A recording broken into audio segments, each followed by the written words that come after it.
Humanity's story is one of invention. Fire to warm the cold, light to banish darkness, vaccines to save millions, and crops to feed nations. Our drive to innovate has propelled us from the savannas of Africa to the surface of the moon. But this same ingenuity has a dark side. The knowledge that heals can also harm. The chemistry that cures can also kill. For every invention that nurtures, another threatens. Nowhere is this paradox more stark than in our relationship with the atom. Unlocking the atom's secrets promised limitless, clean energy, a future transformed. But within that same particle lay the power to annihilate. The energy that could power a city could also destroy it in a blinding flash. The atomic bomb was not just another weapon. It was a testament to our ability to turn the fabric of the universe against ourselves. It cast a long, dark shadow over the 20th century, forcing us to confront the most terrifying aspect of our own genius. We became both creators and destroyers, forever changed by what we had unleashed. The atomic bomb story began in academia, where scientists like Rutherford, Bohr, and Curie unraveled the atom's mysteries out of pure curiosity. But as totalitarian regimes rose in 1930s Europe, many brilliant Jewish physicists fled persecution, carrying their knowledge with them.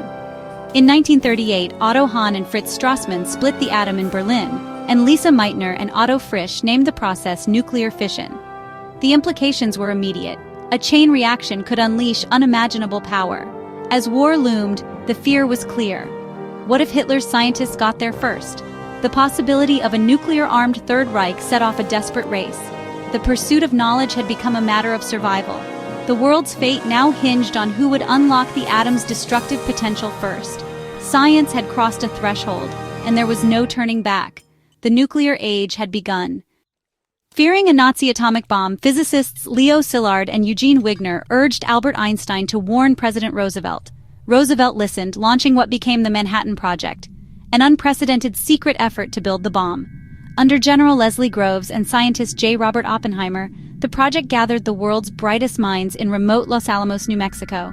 Thousands lived and worked in secrecy, united by the urgent goal to build the bomb before the Nazis. Ironically, the German bomb program was never a real threat, but the scientists didn't know that. Driven by fear, patriotism, and a sense of duty, they raced against a phantom enemy.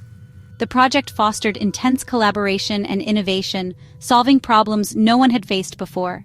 Entire cities were built in secret, their purpose hidden even from those inside. The fate of the world seemed to rest on their shoulders. In their hands, the power of the atom was about to be unleashed. They stood on the edge of a new era, uncertain of what would follow. The line between salvation and destruction had never been thinner. The Manhattan Project was a crucible of genius and anxiety. Its legacy would shape the world forever. By summer 1945, the bomb was ready but untested. In the New Mexico desert, the Trinity test would decide its fate. On July 16th, the world's first atomic bomb sat atop a steel tower, awaiting detonation. At 5:29 a.m., a blinding flash lit the desert brighter than the sun, a man-made star. Heat and a deafening roar followed as a mushroom cloud climbed into the sky. The steel tower vanished, vaporized in an instant. The atomic age had begun with a roar that shook the heavens. Scientists watched in stunned silence. Some cheered, some wept, most were simply awestruck. They had unlocked the power of the atom, but at a terrible cost. As the cloud rose, a haunting question lingered. What have we become?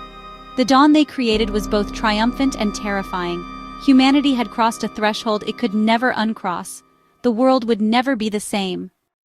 The bomb's power would soon devastate Hiroshima and Nagasaki. On August 6, 1945, the Enola Gay dropped Little Boy over Hiroshima. In seconds, a city was incinerated, tens of thousands killed instantly, many more doomed by burns and radiation. Shadows burned into stone buildings, flattened, and a firestorm consumed what remained.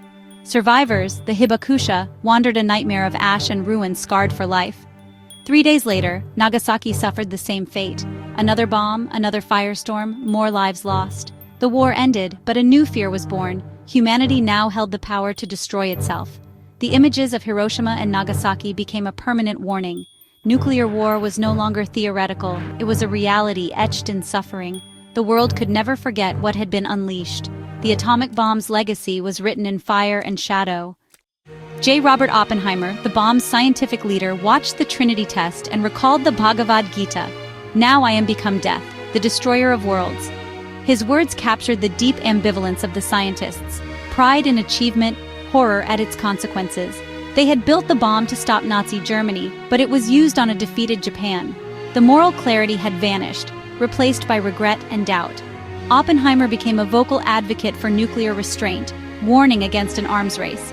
For this, he was ostracized and stripped of his security clearance. His personal tragedy mirrored the world's struggle to reckon with its own creation. The bomb's inventors became its most haunted critics. Their warning echoes still ultimate power comes with ultimate responsibility. World War II's end brought not peace, but the Cold War, a global standoff between the US and Soviet Union, both armed with atomic bombs. The Soviets tested their own bomb in 1949, ending America's monopoly and igniting an arms race. Mutually assured destruction, MAD became the logic piece through the threat of total annihilation. Both sides built ever more powerful weapons, culminating in the hydrogen bomb and the monstrous Tsar Bomba.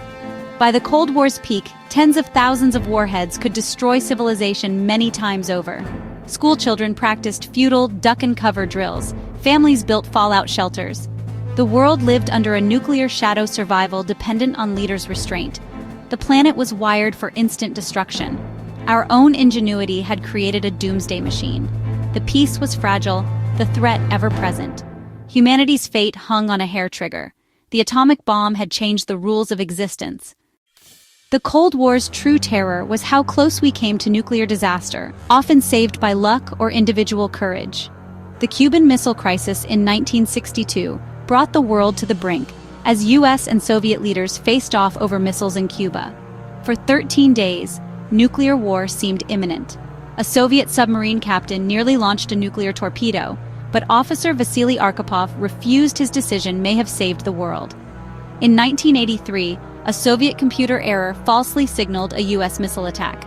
Lieutenant Colonel Stanislav Petrov, trusting his instincts, reported it as a false alarm, averting catastrophe. These near misses reveal how fragile our safety truly is. The systems built to protect us nearly destroyed us. Survival often depended on a single person's judgment, not on flawless technology. The world's fate hung by a thread again and again. The nuclear age was defined by perilous uncertainty.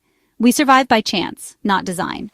The lesson our existence is more precarious than we care to admit. The evil of the atomic bomb lies not just in the device, but in the mindset that created it. The belief that ultimate power ensures safety. This logic persists, evolving with new technologies. Today, armed drones, genetic weapons, and autonomous killer robots extend the same dangerous thinking. Drones make killing remote and easy. Biotech threatens pandemics. AI weapons could wage war without human control. The line between combatant and civilian blurs, and the decision to kill may soon rest with algorithms. The illusion remains that we can control these powers without consequence.